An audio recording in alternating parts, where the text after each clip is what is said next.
walhamdulillah wa la ilaha illallah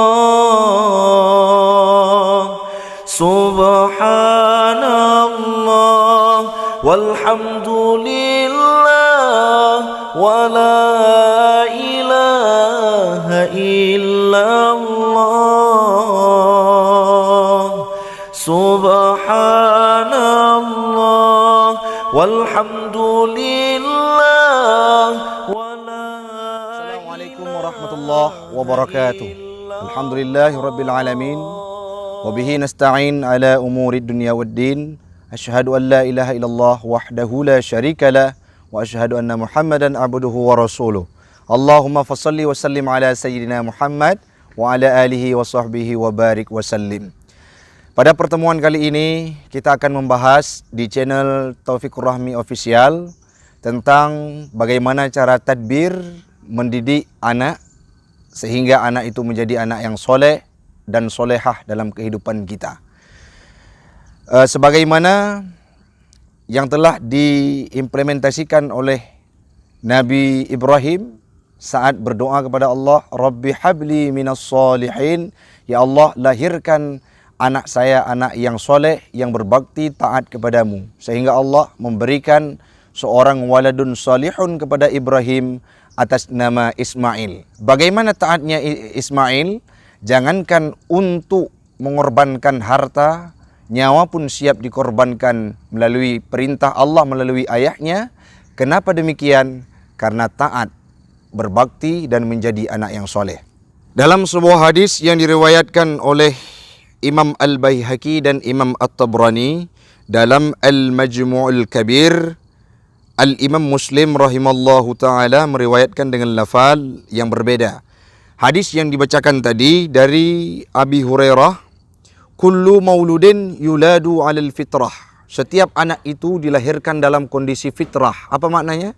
Putih bersih seperti lembaran kertas. Bila kita tulis dengan tinta merah, maka dalam kehidupannya akan senantiasa bertintakan merah penuh dengan kejahatan. Tetapi bila anak tersebut kita tulis dengan tinta emas, menjadi sebuah kebaikan yang mampu membawa kita dalam surganya Allah, yang mampu mengantarkan kita dalam kebaikan. Anak itu aset investasi terbesar yang diberikan oleh Allah, sebagaimana yang dijelaskan dalam surah Al-Kahfi. Sebagaimana yang dijelaskan dalam surah Al-Kahfi, al-malu wal banuna zinatul hayah. Anak, harta merupakan hiasan dalam kehidupan manusia ini di dunia. Bila anak itu kita jadikan sebagai anak yang berbakti, yang taat kepada Allah, anak yang soleh, anak yang soleha, maka dia akan menjadi investasi kita, akan mengantarkan kita masuk dalam surga. Namun sebaliknya, bila anak itu kita tuliskan dengan tinta merah dalam kehidupannya, bukan tinta hijau, bukan berdawatkan tinta emas, maka akan mengantarkan kita ke dalam nerakanya Allah. Kita lanjutkan hadis, hatta ya'ribu anhu lisanahu fa abawahu yuhawwidanihi. Kedua orang tuanya lah yang mengyahudikannya dengan dengan kehidupan sehari-harinya. Bila orang tuanya mempraktekkan hal-hal yang berbau Eropa, westernisasi, maka akan diikuti oleh anaknya.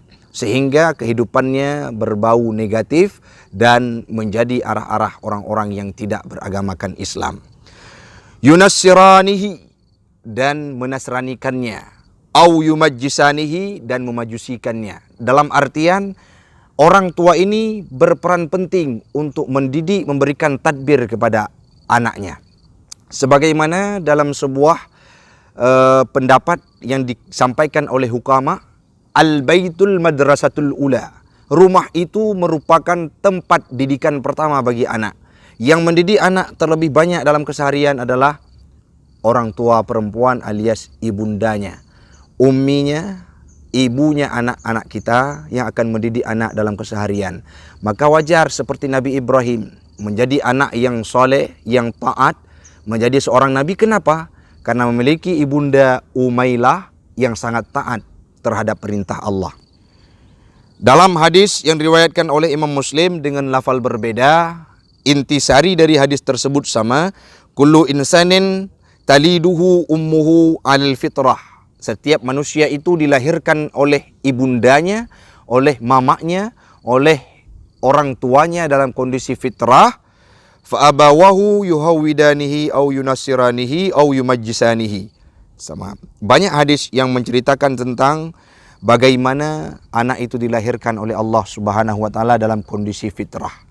Maka nasihat bagi kita semua, bagi saya pribadi dan kepada para pendengar sekalian, mari kita biasakan anak dengan kehidupan positif. Kita bawa dia ke masjid.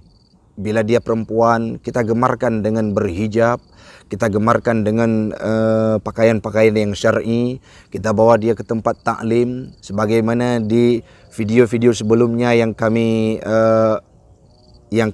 upload. Ada seorang anak yang namanya Fakhri Al-Fatani. Dia sering dibawa oleh orang tuanya ke masjid. Kenapa? Karena orang tuanya tidak pernah terlepas dari solat berjamaah 5 waktu, mengikuti taklim, sehingga dia menjadi anak yang mengikuti jejak orang tuanya, sehingga kebiasaannya dengan Al-Quran, kebiasaannya dengan ilmu pengetahuan agama, akhlaknya pun akan terbentuk.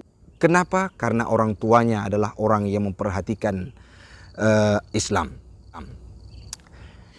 Anak itu dilahirkan dalam kondisi fitrah, yang menasranikannya, yang memajusikannya, yang mengkafirkannya adalah kedua orang tuanya, baik bapa dan ibunya. Kebiasaan anak itu dari kecil harus kita biasakan dengan hal-hal yang positif, yang berbau agama. Seperti belajar untuk solat, sering kita bawa ke masjid, ke majelis taklim. Sehingga kalau sudah terbiasa dengan amalan-amalan ibadah, dia akan sukar untuk melepaskannya, untuk menghilangkannya. Sudah jadi sebuah kebiasaan sehingga hatinya terikat dengan. Rasul pernah berpesan, jadikan rumah seperti surga, sebagaimana yang berbunyi dalam hadisnya, baiti jannati, rumahku adalah surgaku. Bagaimana surga? Kita berikan pemahaman agama kepada anak kita, kepada keluarga kita, kepada istri kita. Kepada para pemuda yang baru menikah, para gadis yang baru melepaskan kehidupan sendirinya, bila anda sudah dikaruniakan anak, maka didiklah anakmu menjadi karakter seperti Ismail, seperti Nabi Muhammad. Jangan menjadi karakter seperti Kan'an, seperti anaknya Nabi Nuh, yang murka kepada orang tuanya, tidak berbakti. Kenapa? Karena tidak diberikan pemahaman agama dalam kehidupannya. Mudah-mudahan dakwah, ceramah ini menjadi manfaat bagi pribadi saya dan umumnya kepada para pendengar sekalian.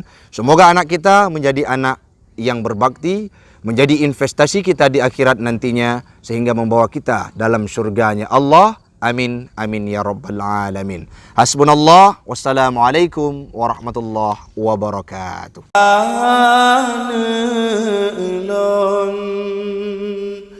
Bong hati jantung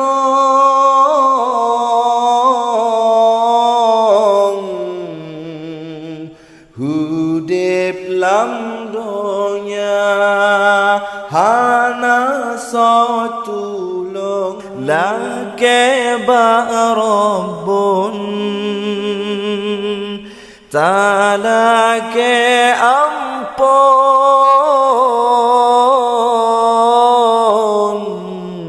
ubina dausa sembah sujud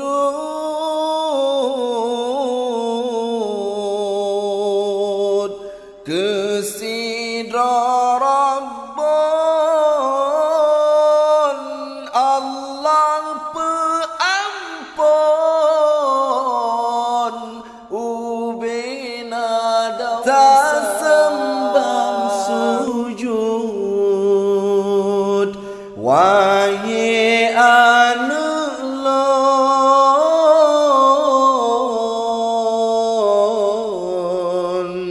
kesidra Rabbun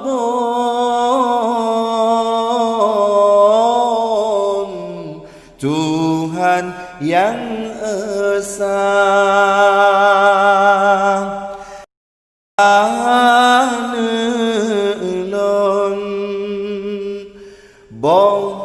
hati jantung